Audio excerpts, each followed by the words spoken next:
kid with a hoodie?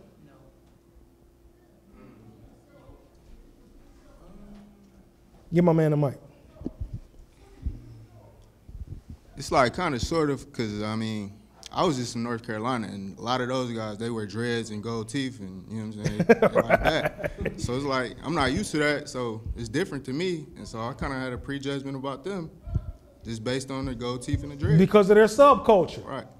Because, you know, Midwest different than East Coast, West Coast, and the South, right? You still have his own subculture. Go ahead. I feel that, but at the same time, it was raining. You're outside in the rain. Who walks around without an umbrella or a hood on? Like, that right there just got me. It's just like, okay, everybody's making a big issue about the hood. The hood was keeping the rain off the young man's head. Like, really? I'm pretty sure Zimmerman probably had a hood on too. Let me ask you a question. Whoa. Let me ask you this question. What about brothers on the West Coast that used to wear flannels in the summer? Yeah, and like brothers on the East Coast that wear Timberlands. In the summer. I mean, it's the same thing. Like, okay, so I don't understand how anybody can base off what someone's wearing. Like, that just, I don't know. To me, that's just, okay. I just can't get with that. Okay.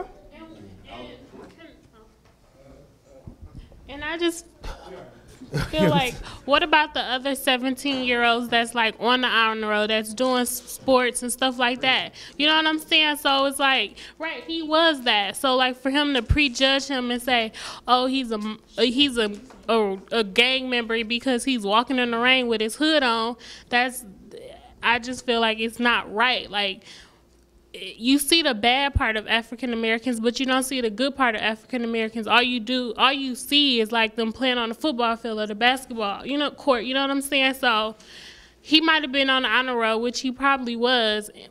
You don't see that. So he just assuming that this guy is gonna break into houses and do all this other stuff, and that's not. But cool. Here's my question, because I hear all these good points, but yet and still I'm really not hearing how we're contributing to these images that other people, or how other people view us. Well, at the same time, I think that it goes back to the movies and the music too. I mean, a lot of time when you look at the media, right, the movies, like I remember growing up, Boys in the Hood, like everybody was looking at us weird when they seen Boys in the Hood or they seen certain movies. You can tell when certain movies came out, when certain white people saw it, they kind of look at us a little different. It's just like, we ain't all hood like that. But at the same time, I think that if all you see in the media is dudes with their pants sagging to their ankles and the big baggy shirts, and them the ones that's robbing people, knocking people upside their heads, cussing people out, going nuts, you automatically gonna look at the person that's probably with the same outfit on like, that gotta be the same person, or they have to have the same mentality. Okay. That's probably how they're looking at it. Okay, so once again, are we contributing to that? Yes. I ain't changed my mind on that. We absolutely do. And that's my whole point. So to sum it up in a nutshell, I only got a couple minutes left, bro. I got 13 minutes left. I kill it. And I gave you guys the floor. I said very little today. Others have been, suggestions. But even when your boy Gerardo Rivero, when he said, I think hoodies is, first of all, Gerardo argued that parents should not only not allow their black and Latino children to wear hoodies, quote, I think the hoodie is as much responsible for Trayvon Martin's death as George Zimmerman was. He reasoned.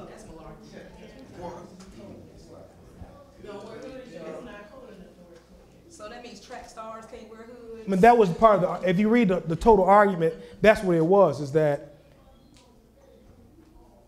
see, here's my thing. Let me move a little bit. The power of image.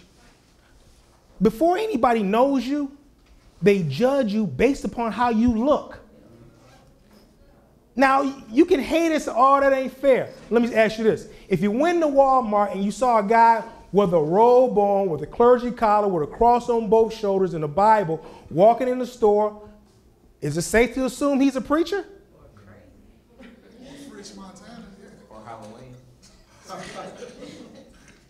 Is it, wait a minute, if you see a guy once in a while with a full uniform on from the service, or female for that matter, is it safe to assume you believe they're in the service? Yes. Okay, and that's my thing, is that we have to acknowledge who we are and where we are. That's how you are judged, based upon how you are viewed, how you present yourself. The self-image is a principal piece of self-awareness. Your self-image defines and limits almost everything you do.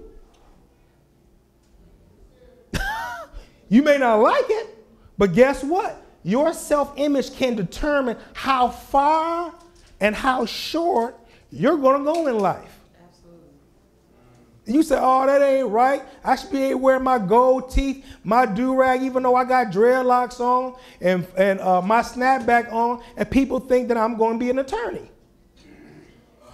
You can. But guess what? The world around you will not view you as that. Because the power of self-appearance. The self-image is the gateway to your talents and ultimately the achievement of your goals. Watch this. And we understand this from a partying standpoint. And we're going to go down there to, Floods or whatever, or down there to casino. If an individual decides, and they just got off work and they work in the plant, they got to wear a uniform, they automatically hop in the shower, get themselves cleaned up because they know where they're going. Why? Because they're concerned about their image. Who they feeling good for, whether it be for themselves or for somebody they're trying to attract. We understand that image from that standpoint. But image in any other way, we don't get it. The same principle applies. It makes no difference what the goal is. If it is not consistent with your self-image, the gateway or access to your abilities will remain restricted and sometimes even closed. Sometimes you cannot even get a job based upon how you look. You figure, hey, I'm a good worker. You got on your white tee, crispy Levi's, and they sagging. Right? You go into the interview, yeah, okay, you go to community college. Yeah, you're doing good. But guess what? How you are carrying yourself at this time is inappropriate and is not going to be accepted. Yeah, I think I can do this job, you know what I'm saying? I can, I can do everything, they be asking me and stuff, you know what I'm saying?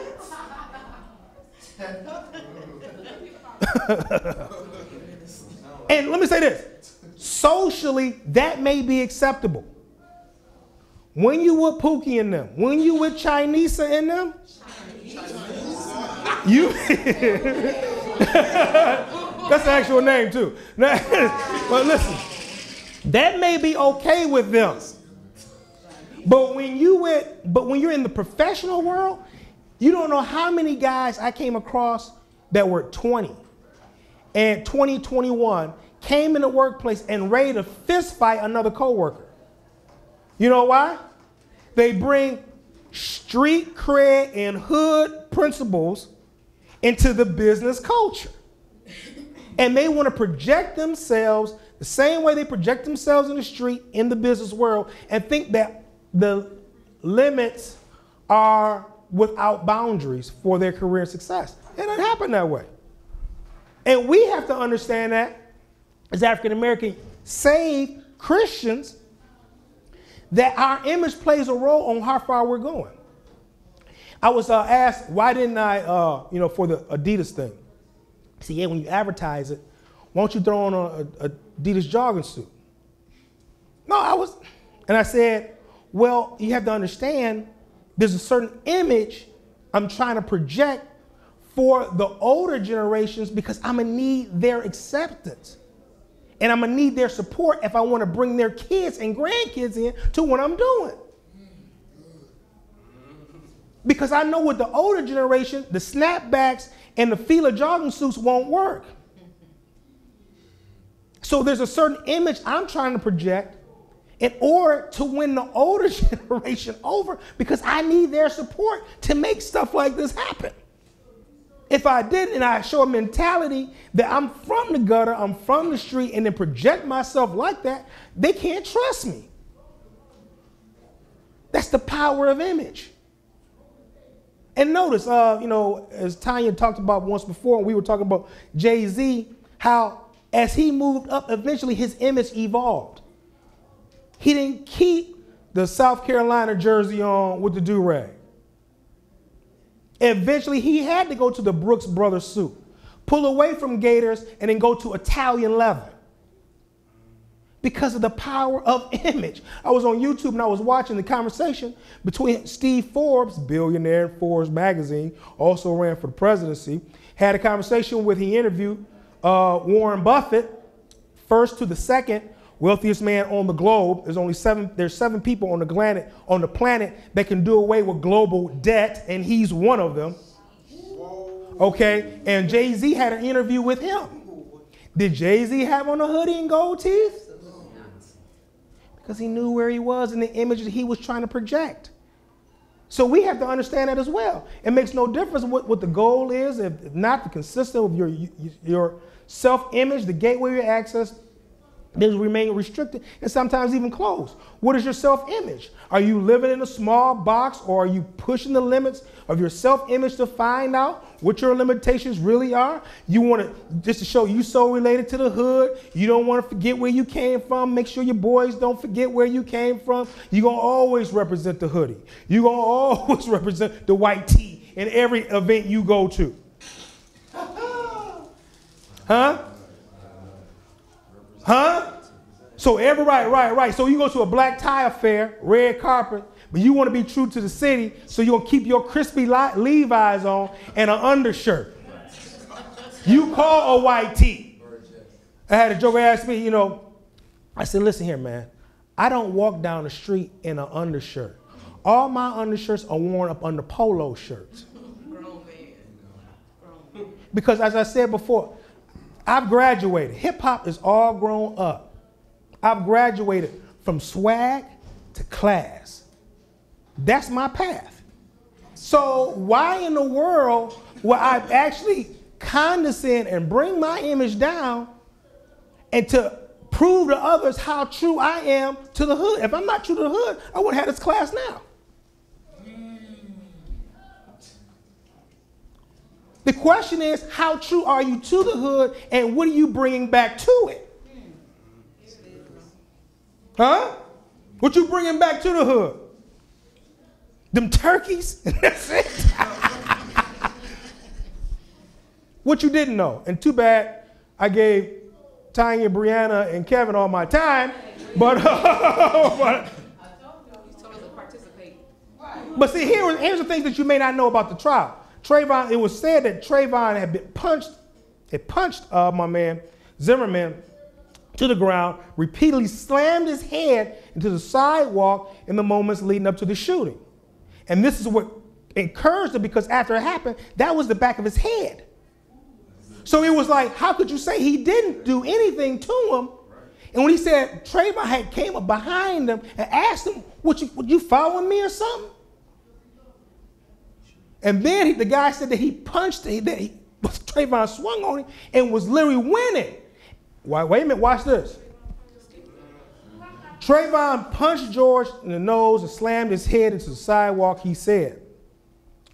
Let's jump down to the red, right? Mr. Zimmerman said that George believes, this was his father, not the actual Zimmerman, but Zimmerman's father said, Trayvon saw the pistol and said, "You're going to die tonight." This is what he said. This is after he was slamming his head up against the wall. Moments later, George pulls out his pistol and shot Trayvon in the chest. Wait a minute. Documents include the autopsy report showing that Trayvon had been shot once through the heart and intermittent range. In his pockets were $40.50, a bag of Skittles, red 7-Eleven lighter. Headphones were found next to him. Watch this. A toxicology report performed on Trayvon's body found traces of THC, the active ingredients in marijuana. Wait a minute. In his blood, cannabinoids. In his urine, And cannabinoids comes from cannabis, and cannabis is in weed. This was the autopsy, though. Now, the media, what the media projected, but once again, I'm not saying that Zimmerman was right, but what I'm saying is, what do we do with this part? What do we do with this part? So do we overlook this? I'm talking about for us. Young Christian African Americans, do we overlook this part? No. And where is our responsibility? I don't want to hear about Zimmerman. I don't want to hear about Romney. What is our responsibility? What do we do? Keep on giving something for the media to use against us and then get ticked off when they use it? That's what we're doing now. And see, this is dealing with how we should view one another and how we're going to love one another. And I don't have time to go through absolutely any of this whatsoever because my time is up.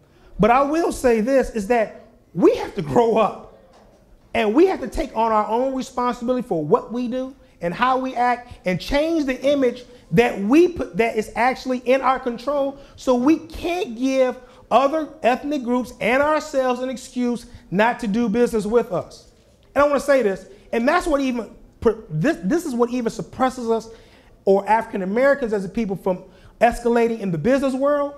The reason Oprah is where she is not because she's a black-owned business. It's because she is a business that's just so happened to be owned by somebody black. A lot of us want support because we're a black business. That's not going to get you anywhere. You have to be known as a real, true business. Where no matter what business you may have, you have to conduct business as business. And once you do that, people will come in. But we have to work on our own image. Images as children of God. Because ask yourself this. If Christ was here, would his pants be sagging? Then that's just real talk if you say you're a Christian, because in my conclusion, Christianity by definition means life and world view. All right? All right. Let us all stand. Next week we begin for us, 'cause he cried.